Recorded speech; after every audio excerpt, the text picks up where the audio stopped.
미혹의 시대, 미혹이라고 하는 말을 사람의 마음을 흐리게 하여 분별력을 잃게 하므로 올바른 길을 가지 못하게 하는 것, 이것이 바로 미혹이다.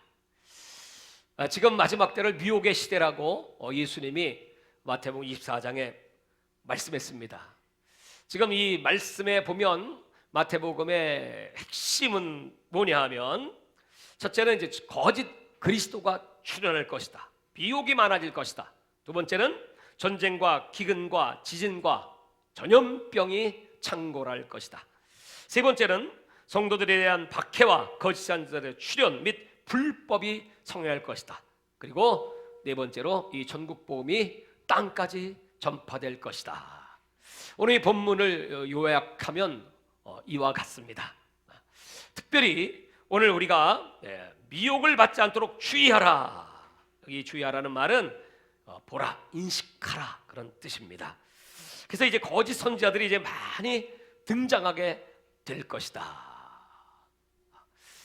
지금 여러분, 우리 나라가 영적으로 전 세계 어떤 나라보다도 깨어있는 뛰어난 민족임에는 틀림없습니다. 그래서 세계 선교를 주도하고 있죠. 그러나 우리 한국에는 아주 많은 이단들이 이렇게 있습니다. 이단의 이제 원조들이 이제 거의 이제 한국에 있다고 해도 과언이 아니죠. 물론 외국 이단도 있지만, 우리나라의 그 이단의 역사를 보면 제일 처음에 이제 한 여자로부터 이제 시작되는데 1922년 정도입니다. 일제 시대인데, 그때 이제 김성도라고 이름을 가진 한 여인이 등장합니다. 이 사람이 17살 때 자기보다 나이가 27살이나 더 많은 그런 남편을 만나게 됩니다.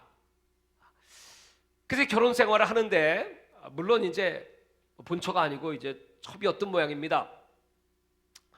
이제 그 위에 아내들에게 이제 많은 그 구박을 받고 핍박을 받고 그리고 이제 병이 들고 이제 그런 고통 가운데 전도를 받게 됩니다. 그래서 이제 예수를 영접하게 되었습니다. 그리고 나서 정말 그 처지가 너무 힘들고 어려우니까 뭐 예수님을 만나고 나니까 뭐 그 기쁨이 얼마나 크겠습니까? 그래서 매일같이 기도를 합니다. 그래서 정말 이 다리가 굳은 살이 배길 정도로 그렇게 기도를 했는데 능력이 임하기 시작하는 것입니다. 그래서 그 동네에 이제 아픈 사람들이 찾아오면 안수기도를 해주고 하면 낫는 거예요. 그래서 이제 많은 사람들이 막 모여들기 시작합니다. 그러면서 이 사람이 계시를 받게 돼요. 기도 중에. 그 계시가 뭐냐 하면, 그 첫 번째로 이제 한국이 일본의 압제로부터 해방될 것이다. 두 번째로 온 계시가 이게 문제입니다. 그건 뭐냐 하면, 예수님께서 이 땅에, 한국 땅에 임할 텐데 육체를 가지고 임할 것이다. 재림주가 한국 땅에 온다는 겁니다. 그리고 이 인간의 타락은 바로 이 선악과를 먹은 것 때문이 아니고, 첫 번째 인간이 그 사랑의 행위 자체가 타락이었다. 이렇게 이제 계시를 받게 됩니다. 또 네 번째로는 남성과 여성은 결혼하지 말고 살아라.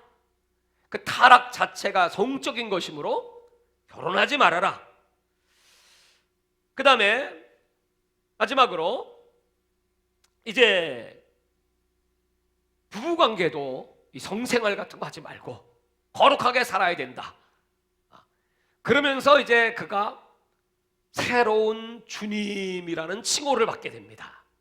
그때 그를 따랐던 사람들은 그에게서 능력이 너무나 많이 나타나니까 믿을 수밖에 없을 정도가 되었습니다. 그리고 그는 입에다가 이 물을 한 모금 이렇게 하고 푸악 하고는 그 성도들이 그 물이 튀면 병을 고친다, 내가 능력이 온다, 그래가지고 참새 때처럼 와 하고 그걸 받아들였다는 거예요. 네. 그럴 정도였다고 합니다. 참 어떻게 보면 좀 불쌍한 사람이죠. 그러다 보니까 기도를 많이 하고 뭐 그것까지는 참 좋았지만 하나님의 이제 말씀에 기초하지 않고 그런 자기에게 오는 그 주관적 계시를 하나님 말씀으로 믿고 선포한, 이게 이제 한국 이단사의 첫 번째 인물입니다. 여자로부터 시작했어요. 항상 여자가 문제죠. 하와가 문제였듯이 이제 거기서 이단들이 이제 등장하기 시작하는데, 그다음에 이제 이용도라고 하시는 목사님이 이제 그분들 신비주의 계열 쪽으로 나타나기 시작하고, 그리고 이제 백남주라든가 뭐 김백문이라든가, 그리고 이제 그 유명한 문선명이가 등장하게 되죠. 문선명이는 이제 그 아래에 이제 나온 또 한 그 여인, 그 여자도 이제 이런 게시판데, 그 여자와의 그런 피가름서를 주장합니다. 그러니까 그 하나님께서 주신 그 정결한 피를 나누어야 거룩한 언약 백성이 될 수 있고 구원을 받는다고 하는 피가름설이 이제 그 통일교회 주 교리로 원리강론에 이제 등장하게 되죠. 이렇게 이제 한국의 이제 이단들이 주로 이제 신비주의 계통으로부터 시작이 되었습니다. 오늘 예수님께서 이제 마지막 때 미혹을 조심해야 될 텐데, 그것이 바로 거짓 그리스도와 거짓 선지자다, 이렇게 말씀하고 있어요. 전 세계에도 뭐 안식교 파이트라고 하는 그 여자도 기도하다가 입신을 해서 이제 하늘에 올라가게 됩니다. 거기서 이제 하나님을 만날 때 하나님께서 보여주신 것이 바로 십계명 중 4계명이었습니다. 이 세상의 사람들이 안식일을 거룩하게 지키지 않는다, 그럼 너는 내려가서 안식일을 거룩하게 지키라고 명령하도록 하여라 하는 그런 계시를 받게 됩니다. 그러니까 그거는 이제 성경에 있는 거고, 또 그런 계시도 받았으니까 내려와서 그 주장을 하니까 이제 많은 사람들이 몰려들 수밖에 없죠. 그러나 이제 그것은 이 성경에 그 한 문장 10계명만 본 것이지, 신약에 들어오면 이 절기가 전부 예수 그리스도로 바뀌게 되죠. 그래서 예수님의 죽음과 예수님의 부활이 이 신약 사상의 핵심이거든요. 그래서 우리는 예수님이 부활하신 날을 주일로 지키죠. 안식교회에서는 이 당시에 그 로마 시대 때 이 안식일법을 폐지했다. 그래서 태양절 일요일을 지키고 있는 것은 사탄의 문화이다, 이렇게 이제 공격을 하기도 하지만, 그러나 지금 우리가 주일을 지키는 것은 뭐 일요일의 의미가 아니고 안식 후 첫날 예수님이 부활하셨습니다. 그리고 이제 사도 바울도 안식 후 첫날 모여서 이제 사도행전 20장 7절에 보면 예배를 시작합니다. 그리고 사도 요한도 안식 후 첫날 반모섬에서 하늘문이 열리고 예수님을 맞이하게 됩니다. 그래서 오늘 우리가 주일을, 일요일이 아닙니다. 오늘은 주님의 날, 하나님의 날, 예배하는 날, 주 앞에 나오신 걸 믿으시기 바랍니다. 그래서 이런 그 성경 전체의 이 통일적인 신학적 또는 역사적 또는 문자적 이런 올바른 해석을 하지 못하면 이단에 넘어가기가 쉽습니다. 특별히 이제 마지막 때 우리가 진짜 조심해야 될 것은 적 그리스도가 이 땅에 이제 등장한다는 사실이고, 그 적 그리스도는 아주 큰 능력과 이적을 행한다는 사실입니다. 우리가 예수 믿으면 기적을 체험하고 또 기적을 행하기도 하고, 예수님이 병자를 고치고 귀신을 내쫓고 바람과 파도를 잠잠케 하시고 물길을 걷기도 하고 오병이의 기적을 베푸시기도 하고, 또 하나님의 종들은 하늘에 불을 내려서 그 악한 자들을 심판하는데 쓰임받기도 했습니다. 근데 이제 이런 것들이 이제 마귀도 그런 일을 하고 있다는 사실이고, 특별히 요한계시록 13장에 가면 이 바다에서 나오는 짐승이 있고 물에서 나오는 짐승이 있습니다. 하나는 정치적인 적그리스도이고 또 땅에서 나오는 짐승은 종교적 적그리스도입니다.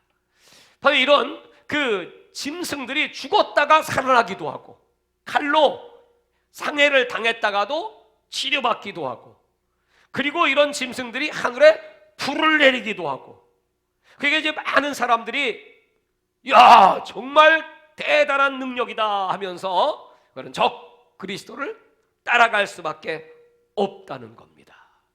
그래서 이 마지막 때 마태복음 24장 24절에 보면 거기 이렇게 기록해 놨습니다. 거짓 그리스도들과 거짓 선지자들이 일어나 큰 표적과 기사를 보여 할 수만 있으면 택하신 자들도 미혹하리라. 이렇게 기록되어 있어요. 할 수만 있으면 택하신 자들까지도. 그래서 오늘 이제 예수님은 거짓 그리스도도 조심해야 되고 또 거짓 선지자들도 조심해야 되고 또 한 걸음 더 나가서 사람의 미혹을 받지 않도록 조심하라. 사람도 조심해야 돼요. 지금은 정말 여러분 사람 조심해야 될 때죠. 절대로 옆에 누구 가까이 오면 안 되죠. 사회적 거리두기를 하지 않으면 큰일 납니다. 어제 제가 저 이종숙 집사님 그 신방을 갔는데 같은 친구인가 본데 두 친구가 그 식탁에 한 사람은 여기 앉고 한 사람은 다른 식탁에 앉았어요. 마스크를 쓰고 그래서 그런가 보다 했는데 이제 식사 주문 받은 걸 이제 갖고 나와서 거기다 이제 딱 갖다 놓으니까 뭐라 하냐면 아주머니 이거 따로 주세요. 그래갖고 그래요? 그래가지고 다시 이제 반찬을 다시 한 세트를 해서 이쪽 상에 갖다 주고 또 한 사람은 이쪽 상에 갖다 주고, 그 젊은 사람들이 진짜 철저하더만. 아주 구별을 잘하더만. 그리고 밥 다 먹고 그리고 이제 돈은 한 사람이 내더라고.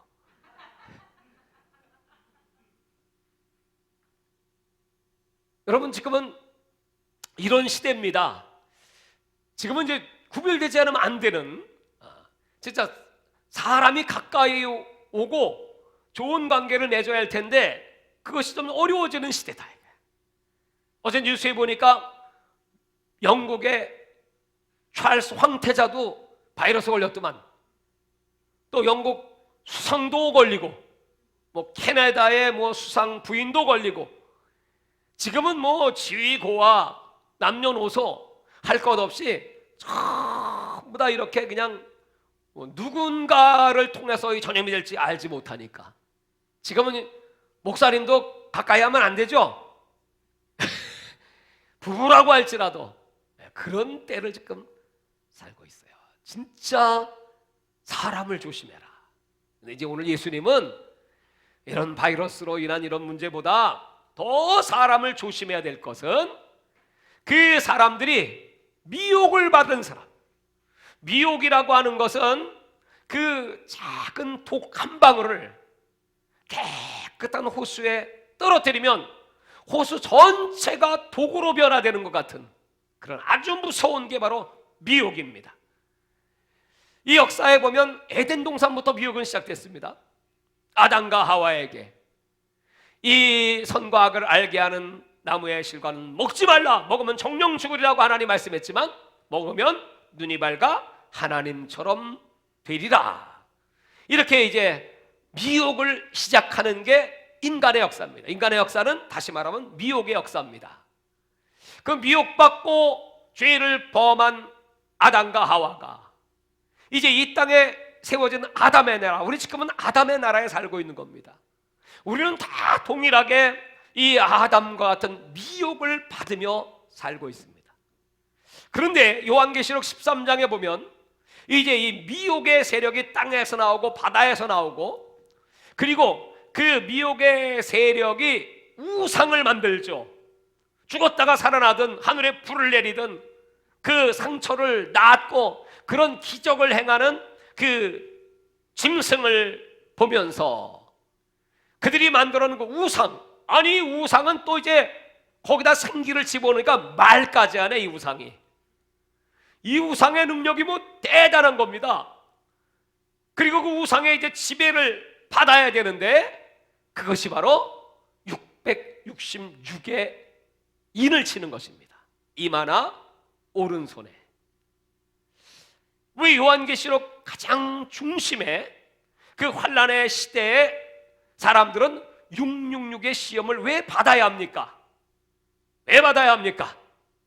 첫사람 아담이 실패했기 때문에 이제 하나님은 이 아담의 나라를 다시 하나님의 나라로 회복시켜 주시기를 원하시고, 그 주님이 통치하시는 천년 왕국에는 그냥 들어갈 수 없고, 아담은 실패했지만 둘째 아담이신 예수님이 이 땅에 오셔서 그 시험을 다 이기시고, 그리고 진이 몸짓고 피 흘려 우리를 구원해 주셨으므로 우리는 그 하나님의 그 약속의 말씀을 믿고 그 계명에 순종하는가 순종치 아니하는가를 하나님이 보시고 그 시험을 통과해야 너희가 드디어 천년 왕국도 그리고 새하늘과 새 땅에도 들어갈 수가 있다는 것입니다. 이스라엘 백성들을 하나님은 바로 가나안 땅으로, 그 약속의 땅으로 인도하실 수 있었음에도 불구하고 40년 동안이나 광야의 길을 걷게 하신 이유가 바로 너희가 이런 시험을 통과해야, 그 시험의 장소를 다른 말로 하면 미혹의 장소입니다. 그 광야 안에 많은 미혹이 있었어요. 거기 이방인들의 시험도 있었고, 또 먹는 시험도 있었고, 스스로 내면의 그 죄의 시험이 있었고, 그 시험은 딱 하나입니다. 계명에 대한 시험이죠. 계명을 지키는가 지키지 아니하는가. 하나님을 사랑하는 표시는 계명을 지키냐 안 지켜로 결정되는 것입니다. 아담이 그 하나의 계명, 먹으면 죽으리라, 먹지 말라는 계명을 지키지 않았기 때문에 죽게 된 것처럼, 마지막 때에도 하나님의 계명은 아주 심플합니다. 그것은 바로 666의 표를 받느냐 받지 않느냐, 그걸로 결정된다는 거예요. 사람들이 이렇게 말합니다. 아니, 구원은 예수를 믿음으로 받는데 무슨 그 표를 받는 것과 받지 않는 것이 구원과 무슨 상관이 있습니까? 이렇게 주장합니다. 참 그럴듯하죠. 그럼 다시 한번 이렇게 생각해 보죠. 아담이 선악과를 먹게 된 것은, 그래서 이제 죄로 사망을 맞이하는데, 선악과 자체가 사람을 죽이게 하는 어떤 성분이 거기 있었을까요? 독이 있었을까요? 그래서 결국 죽게 될 건가요? 근데 왜 죽게 되었죠? 그 이유는 그 선악과라는 과일 자체가 문제가 아니고, 그 선악과에 붙어있는 하나님의 계명, 하나님의 말씀. 그러니까 이 아담과 하와가 따먹은 거는 선악과를 먹었지만 사실은 뭘 따먹었다? 계명을 따먹었다. 계명은 곧 이 말씀은 하나님이시라. 하나님을 깨물어 먹어버렸어. 그게 바로 원죄입니다. 원죄. 마지막 때도 똑같이 666, 그것을 이제 어떤 사람은 베리칩이라고도 말합니다. 그러나 이제 어떤 사람은 이제 베리칩은 발전될 것이다.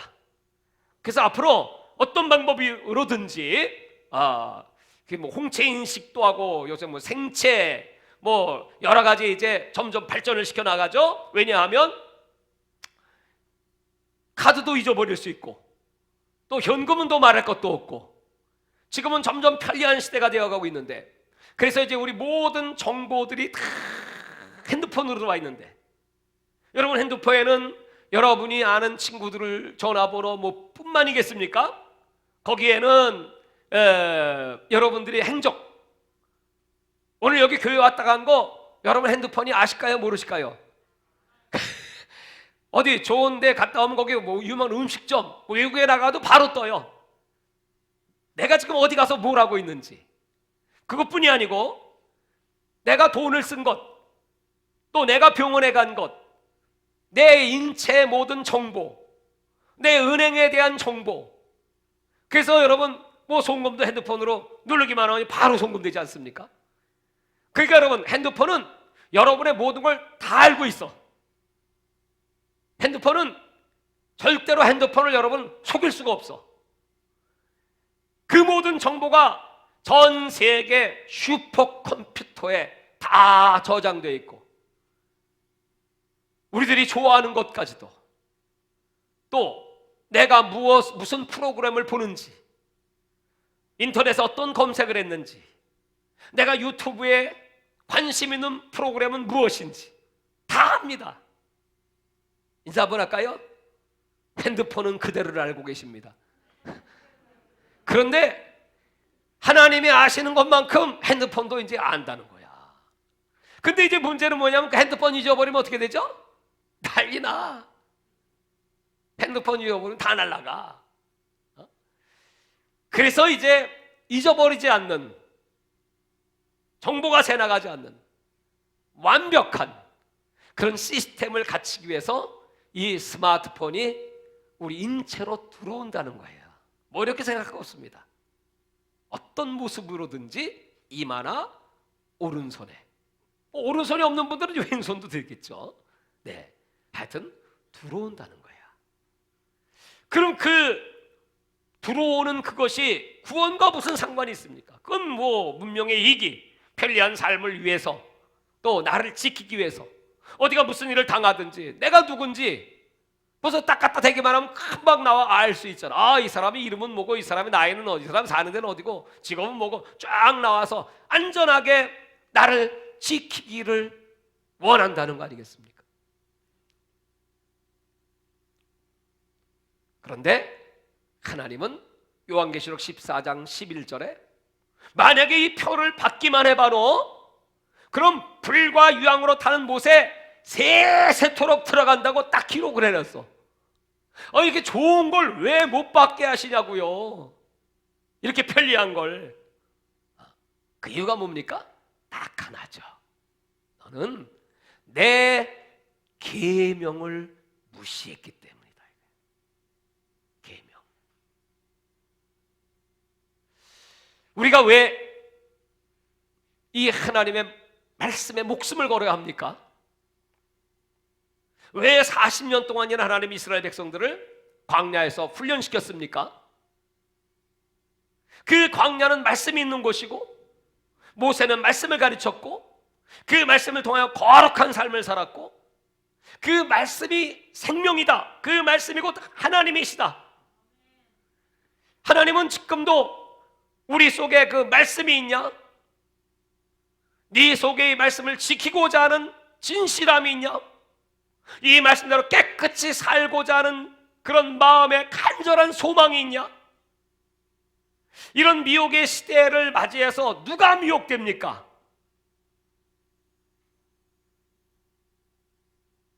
말씀을 알지라도 진짜 그 말씀이신 하나님을 사랑하고 경외함이 내 마음에 없어요.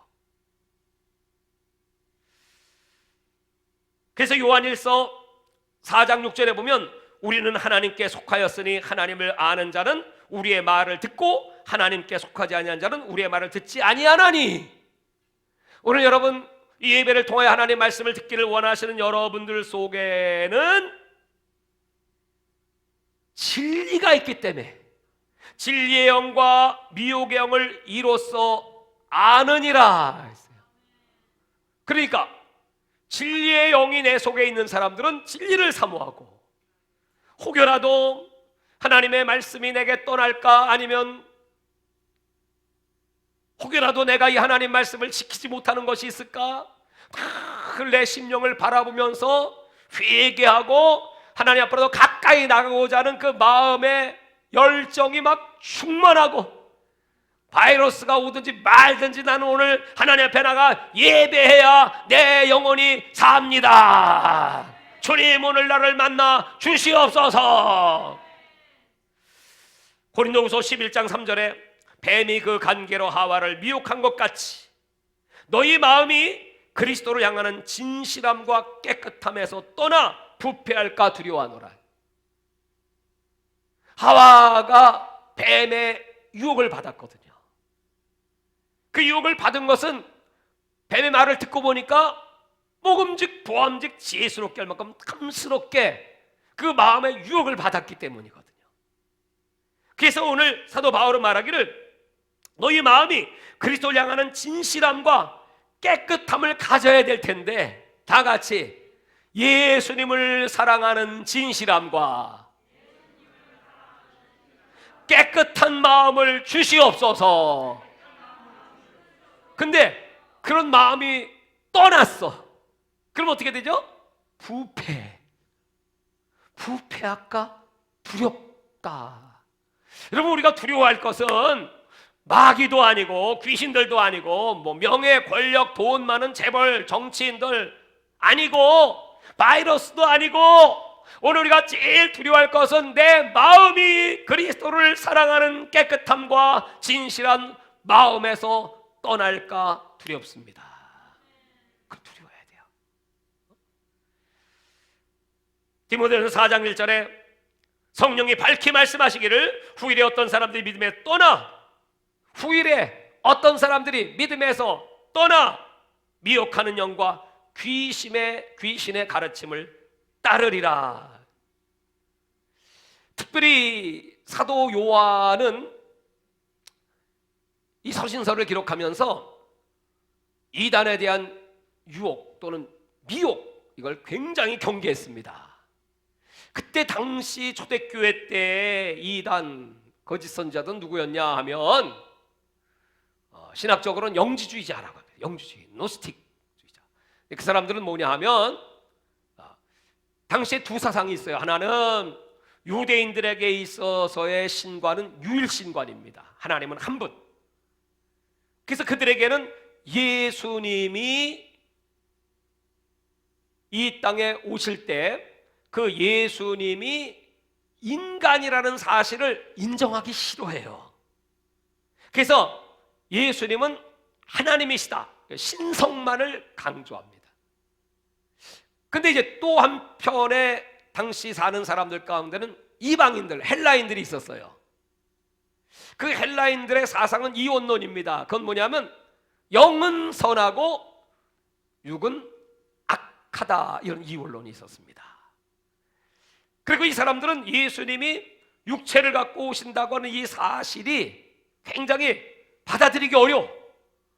예수는 하나님이시니까. 그래서 예수님이 육체를 갖고 왔다는 것은 그건 틀림없이 진짜 이 썩을, 이 더럽고 부패한 몸이 아니고 사람처럼 그냥 보인 거지. 그걸 가현설이라고 그래요. 그 영지주의라고 합니다. 그래서 예수의 몸은 진짜 몸이 아니야. 그냥 사람처럼, 천사처럼 보였을 뿐이야. 이제 그것들이 이제 그 당시에 막 팽배했거든요, 이 사상이. 그러니까 사도 요한이 아니야, 예수님은 하나님이시지만 자기는 요한복음을 기록한 사람입니다. 그는 말씀입니다. 태초에 말씀이 계시, 그 말씀이 곧 하나님이시고 그 하나님이, 말씀이 육신으로 오신 분, 말씀이 육체가 된 분이 예수 그리스도니 그는 은혜와 진리가 충만하신 분이다. 이렇게 기록을 했거든요. 근데 그런 사상들이 막 들어오고 교회를 미혹하기 시작하니까 이 사도 요한이 예수님이 육체로 오신 것을 부인하는 영은 적 그리스도, 그 미혹에 속지 말라. 당시 코렌터스라고 하는 이단이 있었습니다. 그런 겁니다. 어느 날 이 사도 요한이 목욕하러 갔는데, 목욕탕, 공중 목욕탕 갔는데 이 코렌터스가 들어왔어. 그러니까 보자마자 그냥 옷도 안 입고 그냥 빨가벗어 도망쳤다. 왜 그랬냐 했더니 내가 저 이단하고 같이 있다가 하나님이 진노하사 여기 목욕탕 그냥 건물 무너지면 나 깔려 죽어. 그래서 요한 2서에는 이단은 인사도 하지 말라는 거야. 그렇게 배격을 했습니다. 그렇게 이 거짓 선지자, 거짓 그리스도를 아주 미워하고, 마지막 때는 이것들이 우리 영혼을 파괴하는 것이 때문에 그걸 조심하고 조심해야 되는 걸 강조합니다. 여러분, 지금 이런 때일수록 미혹받지 말기를 주의 이름으로 축원합니다. 그래서 이제 많은 미혹들이 막 흘러오기 시작합니다. 이제 특별히 이제 신학. 제가 신학 공부를 오랫동안 하고 조직신학을 가리키고 하면서 우리가 신학 안에는 미혹이 너무나 많습니다. 구원론에 대한 미혹, 성령론의 미혹, 인간론의 미혹, 또 종말론, 특별히 교회론과 이제 마지막 된 종말론에 대한 미혹들이 아주 난무합니다. 그리고 이제 은사론에 대한 미혹, 특별히 이제 이런 하나님이 주시는 그 은사들, 요새는 뭐 신사도라고 하는 그런 이제 은사주의자들이 있습니다. 그래서 그걸 막 사람들이 막 그냥 이단으로 이제 막 지금 이제 결정했죠. 근데 뭐 그런 것까지는 좋은데 말씀을 떠난 것에 대한 징계나 그런 분별은 좋은데 이게 또 잘못되는 게 뭐냐면 그렇다고 해서 여러분 우리가 하나님께서 지금도 성령으로 역사해 주시고 지금도 믿는 자에는 표적이 따르니 새 방언을 말하고 손을 내밀어 병을 고치며 그리고 무슨 욕을 맞서도 해를 받지 않는다는 예수님의 그 말씀 자체가 없어졌나요? 그렇지 않죠. 그 어떤 목사님들은 말씀은 잘 전하는데 마지막에 딱 가서 보면 결론을 내리는데 뭐라고 하냐면 그러므로 절대로 방언하지 마 이렇게. 그러니 여러분 이게 우리 성도들이 어디다가 초점을 맞춰야 되고 도대체 내 신앙이 올바른 건지 바로 가고 있는 건지 정말 혼돈 가운데 있습니다. 또 어떤 선자들은 뭐 꿈을 꾸었네, 꿈에 계시. 성경은 에레미야 27장 28장으로 넘어가면 거기 이렇게 나오죠. 너희는 저 선자의 꿈의 계시를 다 믿지 마라. 꿈은 하나님이 주시는 계시이지만 또 사람을 미혹하게 하기 위하여 주는 꿈도 있다는 거야. 그런 것들을 이제 잘 종합을 해서 우리가 신앙의 목표를 세우고 그리고 때를 분별하고 어떻게 신앙생활해야 될 것인가. 우리가 혹시라도 기도가 부족하든지 아니면 또 성령 충만을 잃어버렸든지 그럴 때 이제 여지없이 미혹이 오거든요. 미혹이. 그 잘못된 꿈도 오고 그런 계시도 오고 그러면 이제 그때 하나님 앞에 엎드려 기도하면서 하나님 정말 진리로 인도해 주시고 내 마음속에 하나님을 사랑함과 경외함이 있사오니 하나님 나로 깨닫게 하여 주옵소서. 그럴 때 이제 하나님께서 어떤 방법으로든지 깨달음을 주시고 바른 길로 인도해요. 절대로 시편 25편 14절이죠. 거기 보면 이렇게 말씀했어요.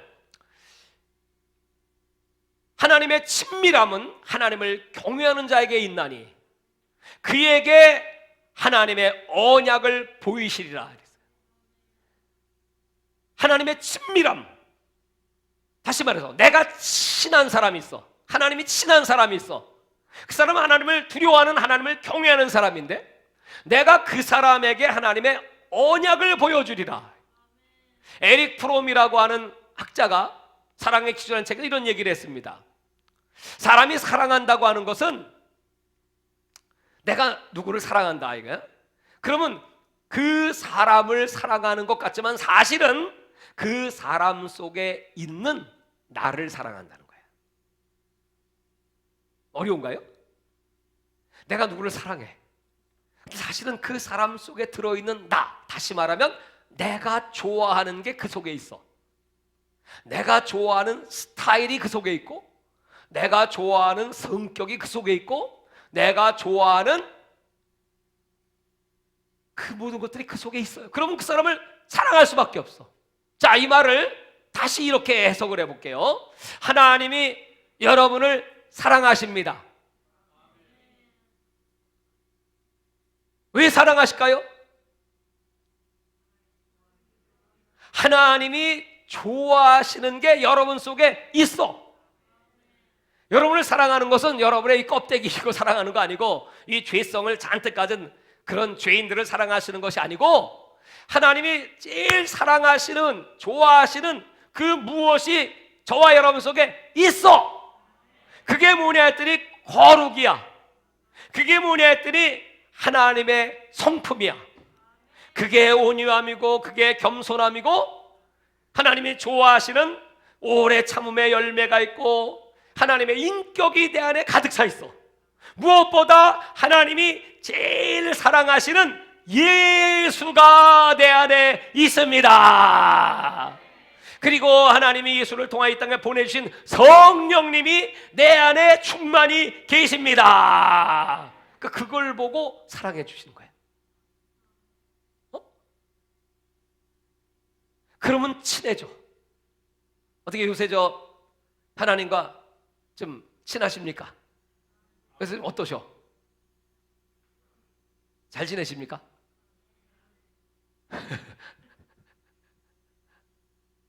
하나님이 좀 말씀도 좀 잘해주시고 머리도 좀 쓰다듬어 주시고 하나님께서 품 안에 이렇게 좀 안아도 주시고 이렇게 좀 내 마음을 위로해 주시고 만져주시고 이렇게 동행해 주시는지. 지금 여러분 하나님이 하도 요새 뭐 몰려다니고 뭐 놀러 다니고 술 취하고 방탕하고 시가고 장가들고 뭐 그냥 하나님을 너무 따돌리니까 요새 좀 섭섭하셔서 입 좀 막어라, 마스크 좀 써라, 그리고 인간하고 말 좀 그만하고 나하고 좀 얘기하자 그러시는 거 아닐까요? 그리고 저 인간들끼리는 거리를 좀 두고 하나님께 거리 두기 하면 큰일 납니다 여러분. 그리고 좀 나하고 좀 가까이 하자. 나는 바이러스 없다. 나는 다 고친다. 그래서 하나님이 지금 이렇게 이 전 세계 인류를 하나님이 지금 이렇게 가까이 두고 싶어 하셔. 아무리 어려운 때가 오고 이런 환난의 때가 오고 이런 재앙의 날, 이건 지금 오늘 마태복음 24장의 이 모든 건 재앙의 시작일 뿐이에요. 이제 아주 본격적인 메인 이벤트가 열리게 되면 어떻게 될까요? 그때 여러분 교회에 나오실 수 있을까요? 그때 이제 교회라는 그 자체가 이제 이 땅에서 사라질 수 있어요. 다 문 잠궈 버리고 다 체크해가지고 그래서 산속으로 들어가든지 그때 이제 살기 위해서는 여러분 어디 도피처로 들어가든지 그때 내 믿음을 지켜야 될 때입니다. 그래서 이제 하나님은 이 큰 대환란 여호와의 날이라고 합니다. 성경에 기록된 하나님의 크고 무서운 진노의 날, 이 환란의 날이 오기 전에 특별히 하나님과 친하신 분들, 하나님을 사랑하시는 분들은 하나님께서 그 전에 이런 환란 보지 않고 그냥 하늘로 불러주셔. 그런 사람이 분명히 있어요. 근데 이제 그동안 하나님과 덜 친했어. 그리고 하나님과 교제가 등한히 했어. 그런 사람들을 하나님은 그냥 버리실까요? 그렇진 않지. 그래도 하나님은 사랑하시지. 근데 그 사람들을 이제 불러주시려면 그 사람들은 꼭 환란에 들어가야 돼. 그 첫 번째 휴거는 아주 순수한, 아주 정결한, 아주 깨끗한, 정말 주님을 사랑하고 경외하고 겸손한 여러분들은 휴거 되시겠죠? 그 희망사항이죠. 자, 근데 이제 두 번째는 그동안 하나님과 소원했던 그 관계를 가진 자들, 뭐 시험에도 잘 들고, 뭐 교회도 별로 관심도 없고, 뭐 믿음이 없는 건 아니지만, 뭐 이런 분들이 많습니다. 그런 분들은 이제 이 환란 속에 집어넣어 키질을 하세요. 키를 이제 막 흔들면 쭉정이는 밖으로, 알곡은 안으로. 이런 때가 온다는 거야. 이게 광야입니다. 40년이 이게 키질하는 거거든. 물도 없고 간조한 곳, 뱀이 울거리고 그러고 하늘에서 그냥 그 열사가 내리 쪼이는 그 땅에다 집어넣고 지금 키질을 하시는 거야. 키질. 네 마음이 어떠한지 그거 확인하셔야 돼. 아담이 실패했기 때문에 둘째 아담인 예수님이 성공하셨고, 그리고 그 둘째 아담 예수의 나라에 들어갈 사람은 이제 다시 실패하면 안 돼. 그래서 이제는 마지막 선악과 666이야. 그걸로 시험을 딱 해보신다. 그거 없으면 매매 못해요. 경제생활 못해요. 편리함이 사라져요. 도망 다닐 수도 있어요. 좁은 길로 가야 돼요. 힘들어요. 그런 위기의 때를 맞이했을 때, 그때라도 하나님은 오래 참고 인내하시면서 멸망치 않게 해서 성도의 인내와 믿음이 여기에 있나니 너희들이 참고 인내하여 구원을 얻을지어다. 여러분, 그 훈련, 그 시험 안 받고 천국 들어갈 수 없습니다. 없어요. 그러니까 아주 이참저참 꼴 보기 싫으면 그냥 빨리 죽어버려. 그럼 성경에 뭐라죠? 자고로 주 안에 죽은 자는 복되도다. 그거 이제 그 훈련을 생략하고 그냥 가버리는 거니까. 그러나 여러분, 죽고 사는 것도 내 소관이 아니거든. 하나님이 불러주셔야 되거든. 그러니까 어쩔 수 없이 여러분, 이 미혹의 때 절대로 미혹받지 않도록. 근데 그 미혹이 광야에서도 있었고 이스라엘 역사 속에 그 아합 왕이 죄를 범하고 회개치 않으니까 자꾸 거짓 선지자, 나에게 달콤한 얘기 해주는 것만 좋아하니까 아예 그 선지자들 속에 거짓 영이 다 들어가 버렸어. 하나님 명령을 했어. 그 거짓을 듣고 그리고 나중에 죽는 겁니다. 이게 구약에만 있었나 했더니 신약으로 넘어오니까 예수님의 제자들에게, 아니 예수님까지도 3번씩이나 미혹을 걸어옵니다. 물론 예수님은 다 말씀으로 물리쳤죠. 그러고 났더니 그 다음엔 베드로에게 옵니다. 와서 예수님이 십자가를 지시겠다고 말씀하니까 그리하지 마옵소서. 그랬더니 예수님이 그 말씀을 드시고 사단아 내게로 물러가라. 그리고 말씀하시기를 네가 하나님의 일을 생각지 않고 사람의 일을 생각하는도다. 요새 여러분 무슨 생각 많이 하셔? 하나님의 일을 많이 생각하십니까? 사람의 일을 생각하십니까? 육신의 생각을 성경은 딱 판결 내렸어. 내가 죽을 짓도 안 하고 그냥 생각만 했어. 그 생각 육신의 생각이야. 너는 사망이야. 근데 내가 오늘 회개하고 내 생각을 영의 생각, 하나님 말씀을 생각하고 천국을 생각하고 예수를 생각하고 그랬더니 너는 생명과 평안이야.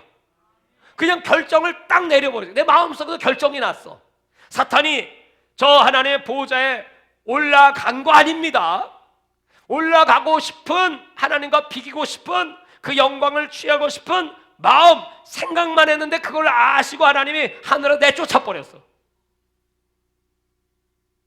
이런 영적 싸움을 지금 내 속에서, 내 마음은 지금 어마어마한 영적 전쟁터입니다. 근데 이 마음의 생각을 가룟 유다는 뺏겼어요. 사탄이 예수 팔아봐. 저가 메시아라고 하는데 이 메시아처럼 보이냐? 아니 저 로마 군대에다도 못 물리치고 저렇게 초라하고 약한 그 예수가 메시아 노릇할 수 있어? 한번 시험 한번 해봐. 네가 한번 팔아보면 그때는 예수님이 뻘떡 일어나셔서 로마를 다 무너뜨리고 예수님의 나라를 이 땅에 세우시지 않겠냐? 그 생각에 영적인 하나님의 섭리와 구속의 경륜을 알지 못하고 예수를 은산수에 팔아버렸습니다. 그런 결과로 말미암아 그런 배창가 터져서 죽고 말잖아요. 지금도 여러분 똑같습니다. 지금도 끊임없이 적 그리스도 거짓 선지자들만 통해서 우리에게 미혹이 올까요? 아니지요. 육의 사람을 통한 미혹은 계속되죠. 여러분, 그러니까 마지막 때는요 영분별의 은사를 받으셔야 합니다. 사람도 분별해야 됩니다. 이것이 말씀의 올바른가? 겉으로 나타나는 것만 갖고는 절대로 모릅니다. 그 속을 꿰뚫어 보시는 분은 하나님밖에 없거든요. 우리는 몰라요. 그래서 많은 사람이 모여 있어도 이게 다 알곡이냐? 아닙니다. 거기에는 반드시 쭉정이가 있습니다. 진짜입니까? 아닙니다. 거기에는 가짜가 있습니다. 신학교도 진짜가 있고 가짜가 있고 목사들도 진짜가 있고 가짜가 있고 또 이제 마지막 때 미혹 중에 미혹은 이제 배도가 막 이 땅에 넘칠 것이고 그래서 정말 겉으로 볼 때는 화려하고 면류관도 쓰고 붉은 옷도 입고 금잔도 들고 아주 종교적으로 아주 엄숙하고 많은 사람에게 자비를 행하는 것처럼 보이지만 사실은 적그리스도야. 그게 땅에서 나오는 적그리스도. 그걸 요한계시록 17장 18장에는 아주 딱 정확하게 캐토릭 교회 종교 단체로 최고로 보이지만 어제 보니까 바티칸 광장에서 이 교황님이 혼자 기도하시더만 아무도 없는데 많은 사람들이 그걸 보면서 저 기도가 좀 상달돼서 이 땅에 좀 평화가 왔으면 좋겠어, 그런 마음을 품겠죠. 그러나 여러분, 하나님은 정직한 자, 진실한 자, 예수님의 이름으로 예수님만을 높이고 예수를 사랑하고 하나님의 뜻을 이루는 사람들의 기도는 반드시 응답해 주십니다. 그래서 제가 요새 기도하는 거는 하나님 이게 언제까지입니까? 어떤 분은 이제 1년, 올림픽도 내년으로 연기됐으니까요. 또 얼마 정도나 사람들이 죽든지 감염되겠습니까? 했더니 주야 1억 이렇게 얘기를 합니다. 죽는 사람이 수천만에 이를 것이다 이렇게 예측하는 학자들도 있습니다. 세계적인 감염학자 레리라고 하는 분의 얘기를 내가 들어봤습니다. 그 기사를 보니까 그분은 그렇게 얘기해요. 이걸 초기에 잡지 못한 이제 지금은 다시 막을 수가 없다. 전 세계적으로 이제 퍼지게 되고 이 기간이 얼마인지는 알 수가 없다. 두려운 그런 세계적인 최고의 감염학자가 그런 말을 합니다. 그래서 지금 전 세계가 전전긍긍하고 있죠. 그러나 우리는 하나님께 기도하고, 하나님 성령 그렇다고 할지라도, 그렇게 하나님의 진노가 이 땅에 전염병으로 덮친다고 할지라도 오늘 마태복음 24장 14절에는 이 천국복음이 땅까지 전파돼야 끝이 온다고 했습니다.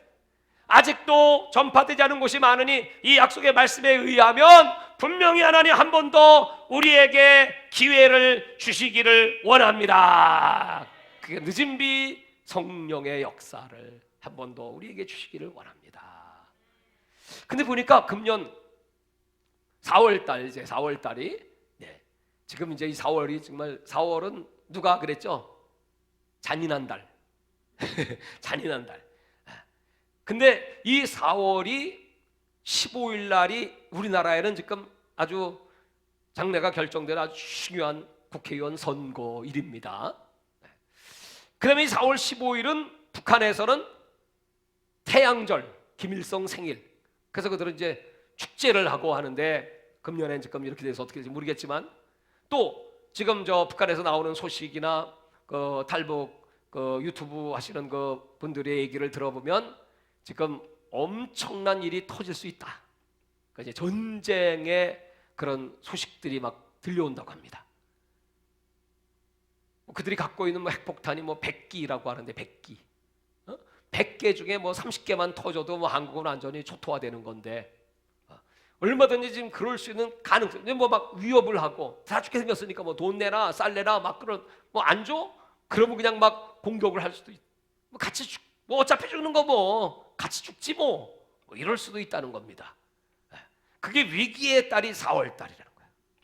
그런데 이 4월 달은 또 4월 15일 날이 제가 이스라엘의 7대 절기를 설교하는 가운데 그때가 6월절이야. 4월 15일이 6월절은 어린 양의 피를 이스라엘 가정에 발랐던 재앙이 떠나간 날. 그래서 하나님 정말 그 예수의 피로 이 땅을 덮어 이 땅의 재앙이 떠나갈지어다. 그리고 그 4월 12일이 우리 기독교에서는 부활절이에요. 그 부활절기, 부활주일 주간입니다. 그래서 그 말씀을 붙잡고 하나님 정말 간절히 바라옵기는 길게 연단하셔도 좋고 주권은 하나님의 손안에 있지만, 그래도 우리가 하나님께 기도하옵기는 이 4월 달에 우리가 21일 다니엘처럼 기도하겠사오니 이 재앙이 떠나게 하여 주시옵시고, 그냥 하늘에 의로운 해가 떠올라서, 다 같이 의로운 해가 떠올라서 바이러스는 소멸될지어다. 학자들은 말하기를 이 바이러스가 제일 창궐한 게 보통 5도에서 11도 정도의 기온이랍니다. 지금 이렇게 전 세계 지금 아주 그냥 팬데믹이 막 일어나고 있는 나라가 전부 고기온대에 있는 나라들이래. 저 아래쪽으로 내려가면 괜찮어, 희한하게. 대만 물론 방역을 잘했기도 했죠. 그 다음에 이제 베트남 그 아래쪽의 나라들은 별로 그렇게 크진 않습니다. 소수예요, 소수. 그게 뭐 기온에 문제가 있는 것 같다. 그 다음에 이제 습도에 문제가 있는 것 같다. 지금 요 습도를 가진 요 나라들이 딱 바이러스 창궐하기 좋은.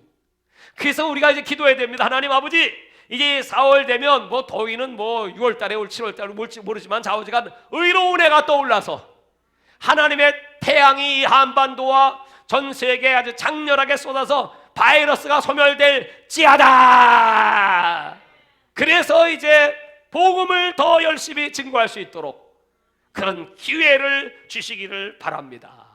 이런 시험을 통해서 하나님은 지금도 바라보시지 않겠어요? 네 분량이 하나님의 저울에 달려서 메네 데겔 우바르신 다니엘에게 보여주신 그 환상처럼 네 분량이 하나님의 저울에 달아보니 미달되었다. 미달된 백성은 그럼 죽습니다. 미달되면 죽어요. 오늘 하나님 이렇게 어렵고 힘들 때 우리 믿음이 하나님의 저울에 미달되지 않도록 내 행위와 의로는 100% 미달이지. 그러나 오늘 예수 그리스도로 말미암아 그 은혜로 말미암아 보혈의 능력으로 말미암아 내 거 아니고 예수님의 것입니다. 오늘 충만하게 쏟아 부어주셔서 하나님의 저울에 합격되게 하여 주옵소서. 할렐루야. 오늘 우리가 이제 그렇게 하나님 앞에 이제 기도할 때 하나님 정말 우리는 연약합니다.